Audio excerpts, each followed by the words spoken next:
کہ کیا انہوں نے اگر ان کو سازش کے تحت بٹھائی دیا تھا کیونکہ عمران خان ملک تباہ کر رہا تھا، تو انہوں نے آ کے کوئی روڈ میپ دینا تھا کہ ہم نے ملک کو کیسے ٹھیک کرنا ہے، کیونکہ یہ تو بڑے تجربہ کار تھے۔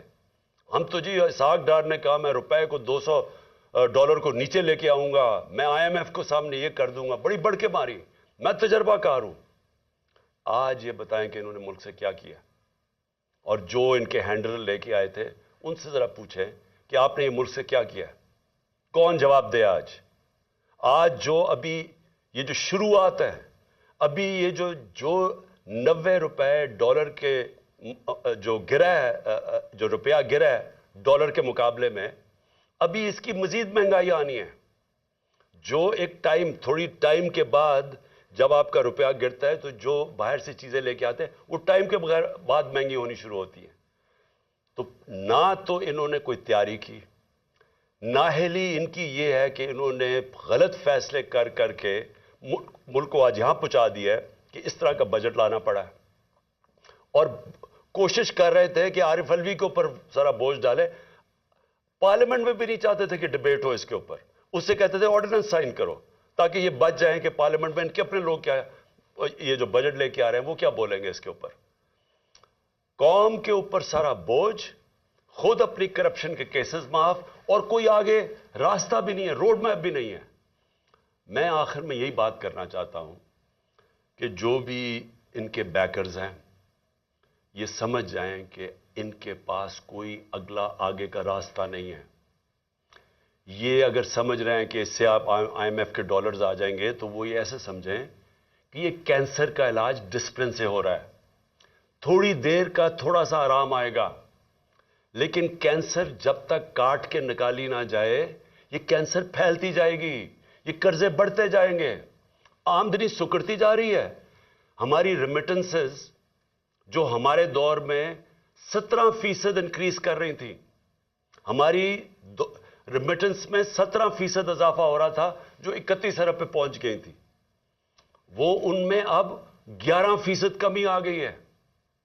تو پہلے تو اضافہ ختم ہوا اور پھر 11% کمی آ گئی ہے، یعنی جو ڈالرز آنے تھے ریمیٹنس سے وہ کم ہو گئے ہیں، ایکسپورٹس گر گئی ہیں ہماری۔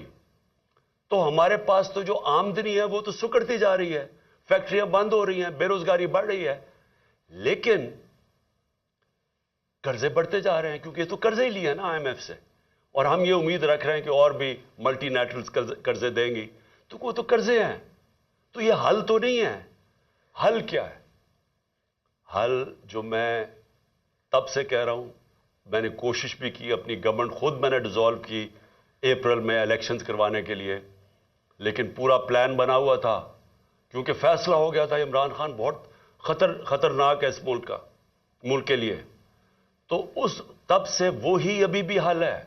اس ملک میں اگر ہم نے صاف اور شفاف الیکشن نہ کروائے، ایک پبلک مینڈیٹ سے گورنمنٹ نہ آئی جو کہ پبلک جس کے پیچھے کھڑی ہو جس گورنمنٹ کے، وہ گورنمنٹ پھر مشکل فیصلے کرے، وہ جو میں کینسر کو کاٹ کے نکالے ملک سے، سٹرکچرل ریفارمز کرے، جو آج ملک کی ضرورت ہے، رول آف لا قائم کرے، گورننس سسٹم ٹھیک کرے، تب جا کے یہی جو کرائسس ہے یہ ہم فائدے میں اس کو کر سکتے ہیں۔ یہ جو ہم دلدل میں پھنسے ہوئے ہیں اس میں نکلتے نکلتے ہم ملک کو پوری طرح اٹھا سکتے ہیں۔ یہ ہمارا فائدہ ہو سکتا ہے کہ ہم اس کرائسس کا، اگر اس کرائسس سے ملک میں اصلاحات کریں، لیکن وہ گورنمنٹ کر سکتی ہے جس کے پاس پبلک پیچھے کھڑی ہو۔ جب آپ کے پاس پبلک مینڈیٹ نہیں تو آپ ان PDM کے یہ جو اوپر 60% لوگ ضمانت پہ ہیں کرپشن کیسز پہ، اور ان کا سلوشن یہ ہے، کیونکہ ان کے پاس تو حل کوئی نہیں ہے، ان کا سلوشن یہ ہے کہ عمران خان کے اوپر 60 FIR کاٹ دو، اس PTI کے لوگوں کو جیلوں میں ڈالو، ان کے اوپر تشدد کرو، ان کو خوف پھیلاؤ، ان کو ڈراؤ دھمکاؤ، اور ان کو اور اس طرح کرو کہ جب وہ بالکل پارٹی ان کی ٹوٹ جائے تو پھر الیکشن کرواؤ۔ وہ ہونے نہیں لگا، کیونکہ آپ جتنا زیادہ دبائیں گے وہ پارٹی اتنی اور اٹھتی جا رہی ہے۔ پبلک کوئی بیوقوف تو نہیں ہے، پبلک تو فیصلہ کر بیٹھی ہے جس کی وجہ سے یہ ڈرے ہوئے ہیں۔ تو صرف اور صرف عمران خان کو باہر کرنے کے لیے ملک کو تباہ نہ کریں۔ یہ اصل میں جانا ہے ہماری سیکیورٹی کے اوپر۔ جو آج ہمارے حالات ہو گئے ہیں، ہم تو کسی کے سامنے اب کھڑے بھی نہیں ہو سکتے، کیونکہ ہمیں تو انہوں نے ملک کو ادھر پہنچا دیا ہے۔ 300 ارب ڈالر سے کم تو ریزروز رہ گئے ہیں۔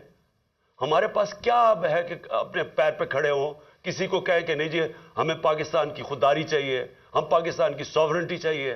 ہم کیسے کہہ سکتے ہیں جب ملک کے حالات یہاں پہنچا دیے؟ اس کے لیے اپنے ملک کو بچانے کے لیے طریقہ یہ نہیں ہے جو کیا جا رہا ہے کہ ہائی کورٹ کہہ رہا ہے کہ الیکشن کرواؤ، وہ الیکشن کمیشن جناب بیٹھی ہوئی کہ نہیں ہم الیکشن نہیں کرواتے، وہ بہانے مار رہی ہے الیکشن کے۔ پاکستان کا آئین کہتا ہے 93 میں الیکشن کرواؤ، یہ کوئی بہانہ مار رہا ہے، کوئی صرف ڈرے ہوئے ہیں الیکشن ہارنے سے۔ پاکستان کی آئین کی وائلیشن جس طرح کی جا رہی ہیں اور جس طرح آگے پلان بن رہا ہے، یہ جو بھی لوگ سمجھ رہے ہیں کہ اس سے وہ اپنی ذاتی فائدہ اٹھا دیں گے، وہ ملک کو ڈبو دیں گے۔ اور میں آج اس لیے یہ کہہ رہا ہوں کہ ہم بڑے آرام سے ملک کے اندر اس وقت اگر ہم چاہیں، اتنی بڑی پارٹی ہے، ہم اگر وہ مظاہرے کریں اور ملک بند کرنے کی کوشش کریں، سٹرائکس کریں، ملک تو آگے حالات برے ہیں۔ اس لیے ہم نے پرامن احتجاج کا فیصلہ کیا کہ ہم جیل بھرو تحریک شروع کرنے والے ہیں، بتانے کے لیے کہ آپ اس طرح ایک ملک کو استعمال تھوڑے سے لوگوں کے ذاتی مفادات کے لیے نہیں کر سکتے۔ یہ ملک 22 کروڑ لوگوں کا ملک ہے، یہ تھوڑے سے لوگ اس ملک کو اپنے مفادات کے لیے تباہ نہیں کر سکتے۔ اس لیے ہم جیل بھرو تحریک کی پوری تیاری کر رہے ہیں، میں اناؤنس کرنے والا ہوں، اور لوگوں کو صرف خوف دور کرنے کے لیے کہ یہ سب خوف پھیلا کے جیلوں میں ڈال کے FIRs کر کے یہ اسی طرح بیٹھے رہیں گے، اور پھر کسی نہ کسی طرح دھاندلی کر کے یہ ایک وہ الیکشن کمیشن، بے ضمیر الیکشن کمیشن کے ذریعے ایک جانبدار الیکشن کمشنر کے لیے یہ جو چیف الیکشن کمشنر ہے اس کو استعمال کر کے کسی طرح پھر ان چوروں کو مسلط کر دیں گے۔ یہ ہونے نہیں لگا، ملک کو نقصان پہنچ رہا ہے۔ اور میں آخر میں اپنی ساری قوم کو کہنا چاہتا ہوں، پھر سے میں ایک بات کہنا چاہتا ہوں اور بات ختم کرتا ہوں کہ دیکھیں وہ ہم اس موڑ پہ کھڑے ہو گئے ہیں جس کا ہم سب کو خطرہ تھا کہ ایک دن جب سے یہ امپورٹڈ حکومت آئی ہے کہ خدا نہ خواستہ ہم یہاں نہ پہنچ جائیں۔ ہم وہاں پہنچ گئے ہیں۔ ہمارے سامنے اب صرف 2 راستے ہیں۔ ہم چپ کر کے اب انتظار کریں کہ مزید ملک تباہی کی طرف جائے، یا ہم ایک پرامن احتجاج کی تحریک کے اندر سب شامل ہوں اور بتائیں ان کو کہ آئین اور قانون کے بغیر کوئی دنیا کا معاشرہ نہیں چل سکتا۔ دنیا کا معاشرے جتنے بھی ہیں وہ رول آف لا پہ چلتے ہیں، اور رول آف لا آئین ڈیفائن کرتا ہے، اور آئین آپ کو کہتا ہے کہ 90